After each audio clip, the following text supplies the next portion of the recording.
وذكر فإن الذكرى تنفع المؤمنين۔ بسم اللہ الرحمن الرحیم۔ محترم ناظرین و سامعین کرام، رمضان کی آمد قریب ہے۔ اللہ تبارک و تعالی ہم سب کو اس مہینے کی قدردانی کی توفیق عطا فرمائے۔ بڑا ہی عظیم الشان، بڑی رحمتوں، برکتوں اور مغفرتوں والا مہینہ عن قریب ہم پر سایہ فگن ہونے والا ہے۔ ایک دو چار دن میں ہم اس کا استقبال کرنے والے ہیں۔ اللہ تبارک و تعالی اس مہینے میں امت مسلمہ کو خوب عبادت کرنے کی توفیق عطا فرمائے، روزوں کا اہتمام کرنے، قرآن مجید کی تلاوت کرنے اور دیگر اچھے کاموں میں اپنی زندگی کو بسر کرنے کی اللہ تبارک و تعالی توفیق عطا فرمائے۔ رمضان ایک عربی لفظ ہے جو رمز سے نکلا ہوا ہے۔ رمز کے معنی آتے ہیں عربی میں جلانے اور خاکستر کرنے کے۔ جس طرح آگ لکڑی کو جلا کر خاکستر کر دیتی ہے، اسی طرح یہ مبارک مہینہ بندوں کے گناہوں کو جلا کر خاکستر کر دیتا ہے۔ جب بندہ اس مبارک مہینے میں روزوں کا اہتمام کرتا ہے، قرآن مجید کی تلاوت میں مصروف رہتا ہے اور اپنے سابقہ گناہوں کو یاد کر کے مغفرت کی بھیک مانگتا ہے اور آئندہ نہ کرنے کا عزم کرتا ہے، اللہ تبارک و تعالی اس بندے کے گناہوں کو معاف فرما دیتے ہیں۔ حضرات صحابہ رمضان کا ایسا انتظار فرمایا کرتے تھے اور ان کے اشتیاق کا یہ عالم ہوتا تھا کہ جب رمضان گزر جاتا تھا تو وہ اللہ کے دربار میں دعا کرتے تھے، اے اللہ ہمیں رمضان میں پہنچا دے۔ معلّہ ابن الفضل ایک مشہور تابعی ہیں، وہ حضرات صحابہ کے انتظار کو بیان کرتے ہوئے فرماتے ہیں کہ حضرات صحابہ رمضان کا اس طریقے سے انتظار فرمایا کرتے تھے کہ جیسے جب کسی کے گھر میں کسی قریبی رشتہ دار کی آمد کی اطلاع ہوتی ہے تو گھر والوں میں خوشی کی لہر دوڑ جاتی ہے کہ میرا ایک فلاں مہمان آ رہا ہے، فلاں عزیز آ رہا ہے، فلاں قریبی رشتہ دار آ رہا ہے، اور گھر والے تیاریاں شروع کر دیتے ہیں اور اس کے سکون کے لیے اور اس کو راحت پہنچانے کے لیے مختلف قسم کی تدبیریں اور کوششیں کرتے ہیں تاکہ آنے والا مہمان خوش ہو کر جائے۔ حضرات صحابہ بھی رمضان کا اس طریقے سے انتظار فرمایا کرتے تھے۔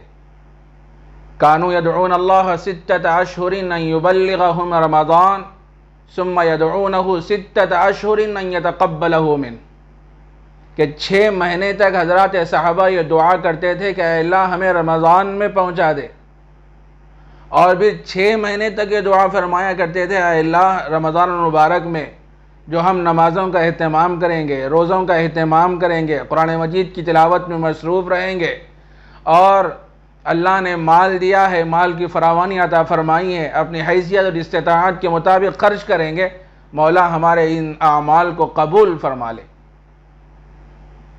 چونکہ وہ حضرات جانتے تھے کہ یہ مہینہ بڑا ہی احترام والا، بڑا ہی تقدس والا، بڑی رحمتوں، برکتوں اور مغفرتوں والا مہینہ ہے، تو وہ حضرات جب رمضان گزرتا تھا تو پھر رمضان کی آمد کے سلسلے میں فکر مند رہا کرتے تھے۔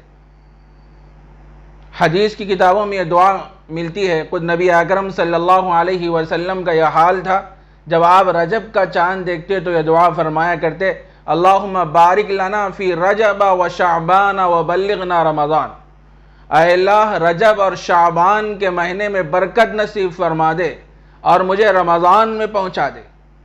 کون دعا فرما رہے ہیں؟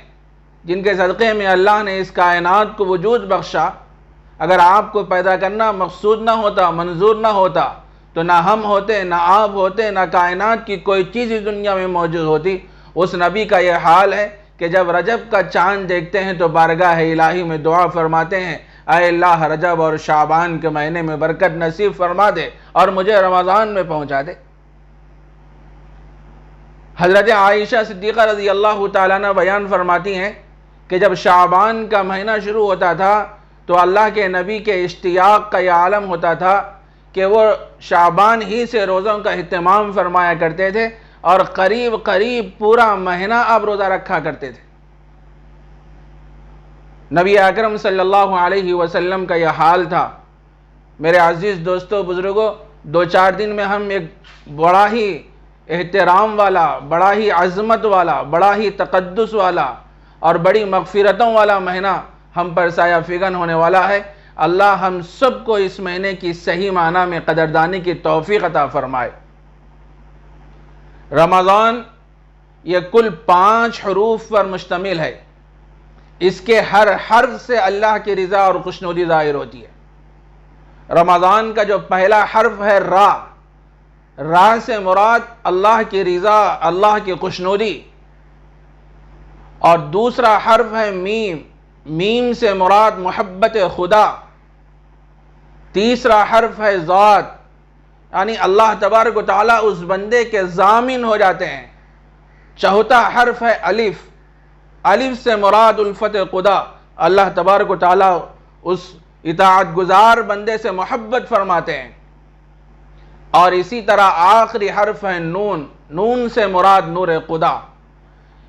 جو کوئی بندہ رمضان میں روزوں کا اہتمام کرتا ہے، قرآن مجید کی تلاوت میں مصروف رہتا ہے اور ذکر کا اہتمام کرتا ہے، دعاؤں کا اہتمام کرتا ہے، اپنے گناہوں کو یاد کر کے ندامت کے آنسو ٹپکاتا ہے، تو اللہ تبارک و تعالیٰ اس بندے سے راضی ہوتے ہیں اور اس بندے کے ضامن ہو جاتے ہیں اور اس بندے سے محبت فرما دیتے ہیں اور اس بندے کو اللہ کی معرفت اور اللہ کا نور حاصل ہو جاتا ہے۔ اتنا قیمتی مہینہ، اتنا مبارک مہینہ یہ آنے والا ہے۔ اکابرین کی زندگیاں اٹھائیے کہ وہ اس مہینے میں جب رمضان کا مہینہ شروع ہوتا تھا تو اپنا ایک نظام العمل بنایا کرتے تھے اور اس کے مطابق اپنے اوقات کو گزارا کرتے تھے۔ حضرت شیخ الحدیث مولانا زکریا صاحب نور اللہ مرقدہ کے بارے میں آتا ہے کہ وہ رمضان میں کثرت سے قرآن مجید کی تلاوت کا اہتمام فرمایا کرتے۔ ایک مرتبہ رمضان کا مہینہ ہے اور حضرت شیخ الحدیث مولانا زکریا صاحب نور اللہ مرقدہ قرآن مجید کی تلاوت میں مصروف ہیں۔ ان کے زمانے کا ایک بے تکلف دوست آیا ملاقات کے لیے۔ حضرت ہیں کہ قرآن مجید کی تلاوت کر رہے ہیں، قرآن مجید پڑھ رہے ہیں۔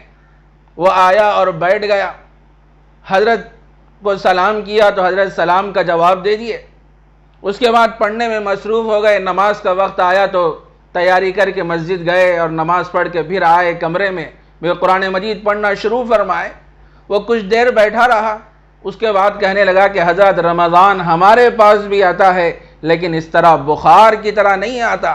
آپ پر تو ایک بخار چڑھا ہوا ہے، جب دیکھو آپ قرآن مجید کی تلاوت کا اہتمام کرتے ہیں۔